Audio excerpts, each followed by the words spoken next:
ಎಲ್ಲರಿಗೂ ನಮಸ್ಕಾರ. Welcome back to my channel. ಎಲ್ಲರೂ ಹೇಗಿದ್ದೀರಾ? ನೀವೆಲ್ಲರೂ ಚೆನ್ನಾಗಿದ್ದೀರಾ ಅಂದ್ಕೊಂಡಿದ್ದೀನಿ.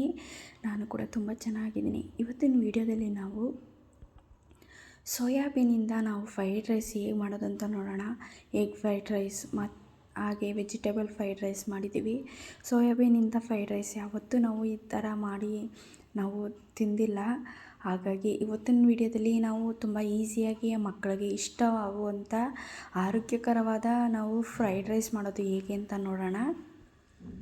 ಮೊದಲಿಗೆ ನಾನು ಇಲ್ಲಿ ಒಂದು ಬಾಣಲಿಗೆ ಎಣ್ಣೆ ಹಾಕ್ಕೊತಾ ಇದ್ದೀನಿ. ಒಂದು 2 ಟೇಬಲ್ ಸ್ಪೂನಷ್ಟು ಎಣ್ಣೆ ಹಾಕ್ಕೊಂಡಿದ್ದೀನಿ. ನಂತರ ನಾನು ಚಿಕ್ಕದಾಗಿ ಹಚ್ಚಿಟ್ಕೊಂಡಿರುವಂಥ ಬೆಳ್ಳುಳ್ಳಿನ ಕಟ್ ಮಾಡಿ ಹಾಕ್ಕೊಂಡಿದ್ದೀನಿ. ನಂತರ ಒಂದು 2 ಹಸಿಮೆಣಸಿನ್ಕಾಯಿ ಖಾರ ಇರುವಂಥದ್ದು ಹಾಕ್ಕೊಂಡಿದ್ದೀನಿ ಕಟ್ ಮಾಡಿ. ನಂತರ ಈ ರೀತಿ ಉದ್ದುದ ಕಟ್ ಮಾಡಿ ಇಟ್ಕೊಂಡಿರುವಂಥ ಈರುಳ್ಳಿನ ಹಾಕ್ಕೊಂಡು ಚೆನ್ನಾಗಿ ಇದನ್ನು ಫ್ರೈ ಮಾಡ್ಕೊಳ್ಳೋಣ. ಎಲ್ಲಿವರೆಗೂ ಅಂದರೆ ಹಸಿ ಸ್ಮೆಲ್ ಹೋಗೋವರೆಗೂ ಚೆನ್ನಾಗಿ ಇದನ್ನ ಫ್ರೈ ಮಾಡ್ಕೊಬೇಕು. ಜಾಸ್ತಿ ಫ್ರೈ ಮಾಡ್ಕೊಳ್ಳೋಕೆ ಹೋಗಬೇಡಿ. ಅದು ಸ್ವಲ್ಪ ಲೈಟಾಗಿ ಒಂದು ಗಾಜಿನ ಕಲರ್ ಬರೋವರೆಗೂ ಸ್ವಲ್ಪ ಫ್ರೈ ಮಾಡ್ಕೊಳ್ಳಿ. ನೋಡಿ, ಈ ರೀತಿ ಇದು ಫ್ರೈ ಆಗಿದೆ. ಈ ಟೈಮಲ್ಲಿ ನಾನು ಇದಕ್ಕೆ ಸ್ವಲ್ಪ ನಾನು ಕರ್ಬೇವಿನ ಸೊಪ್ಪನ್ನ ಹಾಕ್ಕೊತಾ ಇದ್ದೀನಿ. ಕರ್ಬೇವಿನ ಸೊಪ್ಪು ಹಾಕ್ಕೊಂಡು ಇದನ್ನು ಕೂಡ ಹಾಗೆ ಹಸಿ ಸ್ಮೆಲ್ ಹೋಗೋವರೆಗೂ ಫ್ರೈ ಮಾಡ್ಕೊಳ್ಳೋಣ. ಈ ರೀತಿ ಫ್ರೈ ಮಾಡ್ಕೊಳ್ಳೋದ್ರಿಂದ ಆ ಫ್ಲೇವರ್ ಅನ್ನೋದು ಚೆನ್ನಾಗಿ ಬರ್ತಾ ಇರುತ್ತೆ. ಆ ಫ್ರೈ ಮಾಡಬೇಕಾದ್ರೇ ಆ ಫ್ಲೇವರು, ಆ ಅರೋಮಾ ಎಷ್ಟು ಚೆನ್ನಾಗಿರುತ್ತೆ ಗೊತ್ತಾ.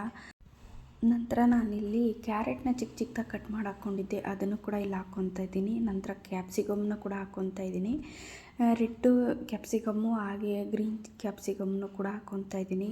ಅದನ್ನ ಹಾಕ್ಕೊಂಡು ನಂತರ ಇಲ್ಲಿ ಸೋಯಾಬೀನ್ನ ನಾನು ಒಂದು ಬಿಸಿನೀರಲ್ಲಿ ಒಂದು ಬಟ್ಲಷ್ಟು ಸೋಯಾಬೀನ್ನ ಬಿಸಿನೀರಲ್ಲಿ ಚೆನ್ನಾಗಿ ನೆನೆಸಿಟ್ಟಿದ್ದೆ. ಅದನ್ನು ಕೂಡ ಚೆನ್ನಾಗಿ ಹಾಕ್ಕೊಂಡು ಫ್ರೈ ಮಾಡ್ಕೊತಾ ಇದ್ದೀನಿ. ಇದು ಎಲ್ಲಿವರೆಗೂ ಫ್ರೈ ಮಾಡ್ಕೊಬೇಕು ಅಂದರೆ ನಾವು ಹಾಕಿರೋ ಸೋಯಾಬೀನ್ ಇದೆಯಲ್ಲ, ಆ ಸೋಯಾಬೀನು ಸ್ವಲ್ಪ ಗೋಲ್ಡನ್ ಫ್ರೈ ಬರಬೇಕು, ಸ್ವಲ್ಪ ಬ್ರೌನ್ ಕಲರ್ ಬರಬೇಕು. ಅಲ್ಲಿವರೆಗೂ ಇದನ್ನು ಚೆನ್ನಾಗಿ ಫ್ರೈ ಮಾಡಿಕೊಂಡ್ರೆ ಚೆನ್ನಾಗಿರುತ್ತೆ. ನಂತರ ನಾನು ಇದಕ್ಕೆ ಸ್ವಲ್ಪ ಉಪ್ಪು ಹಾಕ್ಕೊತಾ ಇದ್ದೀನಿ. ಉಪ್ಪು ಹಾಕ್ಕೊಂಡ್ರೆ ಆ ಕ್ಯಾಪ್ಸಿಕಮ್ಗೆ ಹಾಗೆ ಆ ಸೋಯಾಬೀನ್ಗೆ ಉಪ್ಪೆಲ್ಲ ಕರೆಕ್ಟಾಗಿ ಹಿಡಿಯುತ್ತೆ. ಹಾಗಾಗಿ ನಾನು ಈ ಟೈಮಲ್ಲಿ ಉಪ್ಪು ಹಾಕ್ಕೊಂಡು ಚೆನ್ನಾಗಿನ ಫ್ರೈ ಮಾಡ್ಕೊತಾ ಇದ್ದೀನಿ. ಇದನ್ನು ಚೆನ್ನಾಗಿ ಫ್ರೈ ಮಾಡ್ಕೊಳ್ಳೋಷ್ಟು ಹಸಿ ಸ್ಮೆಲ್ ಅನ್ನೋದಿರಲ್ಲ. ಹಾಗೆ ತಿನ್ನಬೇಕಾದ್ರೆ ತುಂಬ ಚೆನ್ನಾಗಿರುತ್ತೆ. ಎಷ್ಟು ಟೇಸ್ಟಿಯಾಗಿರುತ್ತೆ ಅಂತಂದರೆ ಸೋಯಾಬೀನಿಂದ ಈ ರೀತಿ ಫ್ರೈಡ್ ರೈಸ್ ಮಾಡಿದ್ರೆ ತುಂಬ ರುಚಿಯಾಗಿ ಬರುತ್ತೆ ಇದು. ನೋಡಿ, ಇವಾಗ ಇದು ಫ್ರೈ ಆಗಿದೆ, ನೀವು ನೋಡ್ತಿರ್ಬೋದು.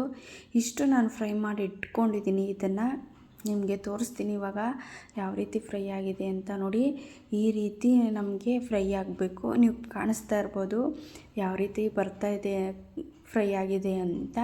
ಇಲ್ಲಿವರೆಗೂ ನಾವು ಚೆನ್ನಾಗಿಂದ ಫ್ರೈ ಮಾಡಿಕೊಂಡ್ರೆ ತುಂಬ ರುಚಿಯಾಗಿರುತ್ತೆ. ನೋಡಿ, ಇವಾಗ ಇದು ಫ್ರೈ ಆಗಿದೆ. ನಂತರ ನಾನಿಲ್ಲಿ ಮಾಡಿಟ್ಕೊಂಡಿರುವಂಥ ಬಿಸಿ ಅನ್ನನ ಆರಕ್ಕೆ ಬಿಟ್ಟಿದ್ದೆ. ಅದನ್ನು ಕೂಡ ನಾನು ಇಲ್ಲಿ ಒಂದು 3 ಜನಕ್ಕೆ ಆಗುವಷ್ಟು ನಾನು ಇಲ್ಲಿ ಅನ್ನ ಹಾಕ್ಕೊಂಡಿದ್ದೀನಿ. ನಂತರ ನಾನು ಇದಕ್ಕೆ ಸ್ವಲ್ಪ ಪೆಪ್ಪರ್ ಪೌಡ್ರು 1 ಟೇಬಲ್ ಸ್ಪೂನಷ್ಟು, 2 ಟೇಬಲ್ ಸ್ಪೂನಷ್ಟು ಸೋಯಾ ಸಾಸು, 2 ಟೇಬಲ್ ಸ್ಪೂನಷ್ಟು ವಿನೇಗರು, ನಂತರ ಟೊಮೊಟೊ ಸಾಸ್ ಹಾಕ್ಕೊತಾ ಇದ್ದೀನಿ. ಟೊಮೊಟೊ ಸಾಸ್ ಇಲ್ಲ ಅಂತಂದರೆ ಬೇಡ. ನಂತರ 2 ಟೇಬಲ್ ಸ್ಪೂನಷ್ಟು ಟೊಮೊಟೊ ಸಾಸ್ ಹಾಕ್ಕೊಂಡ್ಮೇಲೆ ಸ್ವಲ್ಪ ಗರಂ ಮಸಾಲ ಹಾಕ್ಕೊತಾ ಇದ್ದೀನಿ. ಗರಂ ಮಸಾಲ ಹಾಕ್ಕೊಂಡ್ರೆ ಹಾಕ್ಕೊಳ್ಳಿ, ಬೇಡ ಅಂದರೆ ಸ್ಕಿಪ್ ಮಾಡ್ಬೋದು. ನಂತರ ನೋಡಿ, ಇನ್ನು ಚೆನ್ನಾಗಿ ಇದನ್ನ ಮಿಕ್ಸ್ ಮಾಡ್ಕೊಳ್ಳೋಣ. ಹೈ ಫ್ಲೇಮಲ್ಲಿ ಇಟ್ಕೊಂಡೆ ಇದನ್ನ ಮಿಕ್ಸ್ ಮಾಡ್ಕೊಳ್ಳಿ. ಲೋ ಫ್ಲೇಮಲ್ಲಿ ಇಟ್ಕೊಂಡು ಮಿಕ್ಸ್ ಮಾಡ್ಕೊಳ್ಳೋಕೆ ಹೋಗಬೇಡಿ. ನೋಡಿ, ಎಲ್ಲನೂ ಚೆನ್ನಾಗಿಂದ ಮಿಕ್ಸ್ ಮಾಡ್ಕೊಬೇಕು.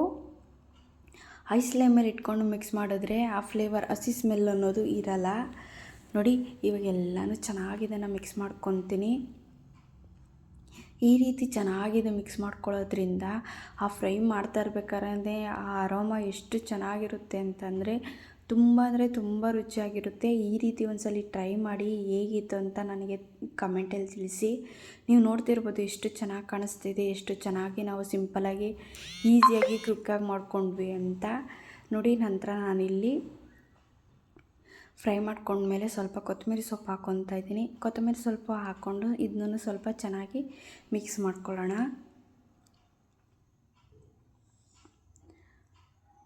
ನೋಡಿ, ಈ ರೀತಿ ನಾವು ಮಿಕ್ಸ್ ಮಾಡಿಕೊಂಡ್ರೆ ತುಂಬ ಚೆನ್ನಾಗಿರುತ್ತೆ ಇದು.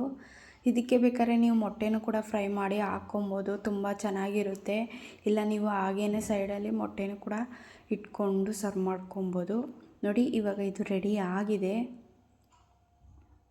ನೀವು ನೋಡ್ತಾ ಇರ್ಬೋದು ಎಷ್ಟು ಚೆನ್ನಾಗಿ ಐಸ್ಲಿ ಮೇಲೆ ಇಟ್ಕೊಂಡು ನಾನು ಮಿಕ್ಸ್ ಮಾಡ್ಕೊತಾ ಇದ್ದೀನಿ ಅಂತ. ನೋಡಿ ಇವಾಗ ನಾನು ಒಂದು ಪ್ಲೇಟ್ಗೆ ಸರ್ವ್ ಮಾಡ್ಕೊತೀನಿ. ಇವಾಗ ನೋಡ್ತಿರ್ಬೋದು ಎಷ್ಟು ಚೆನ್ನಾಗಿ ಕಾಣಿಸ್ತಿದೆ ಅಂತ. ಉದ್ರಾಗ ಅನ್ನ ಆಗಿದೆ, ಈಸಿಯಾಗಿ ಕುಕ್ಕಾಗಿ ಮಾಡ್ಕೊಬೋದು. ಆಫೀಸಿಂದ ಬಂದ ತಕ್ಷಣ ನಮಗೆ ಟಯರ್ಡ್ ಆಗಿದೆ, ಮಾಡೋಕ್ಕೆ ಟೈಮ್ ಇಲ್ಲ ಅಂದವರು ಈ ರೀತಿ ಮಾಡಿಕೊಂಡ್ರೆ ತುಂಬ ಈಸಿಯಾಗಿ ಮಾಡ್ಕೊಬೋದು, ಕ್ವಿಕ್ಕಾಗಿ ಮಾಡ್ಕೊಬೋದು. ಮಕ್ಕಳು ಟಿಫನ್ಗೆ, ಲಂಚ್ ಬಾಕ್ಸ್ಗೆ, ಈವ್ನಿಂಗ್ ಸ್ನ್ಯಾಕ್ಸ್ ಥರನೂ ತಿನ್ಬೋದು. ಈ ವಿಡಿಯೋ ನಿಮ್ಗೆ ಇಷ್ಟ ಆಗಿದೆ ಅಂದ್ಕೊಂಡಿದ್ದೀನಿ. ಪ್ಲೀಸ್ ಇಷ್ಟ ಆಗಿದರೆ ಲೈಕ್ ಮಾಡಿ, ಶೇರ್ ಮಾಡಿ, ಸಬ್ಸ್ಕ್ರೈಬ್ ಮಾಡ್ಕೊಂಡಿಲ್ಲ ಅಂದರೆ ಸಬ್ಸ್ಕ್ರೈಬ್ ಮಾಡ್ಕೊಳ್ಳಿ. ಫ್ರೆಂಡು ಫ್ಯಾಮಿಲಿಗೆಲ್ಲ ಶೇರ್ ಮಾಡಿ. Take care.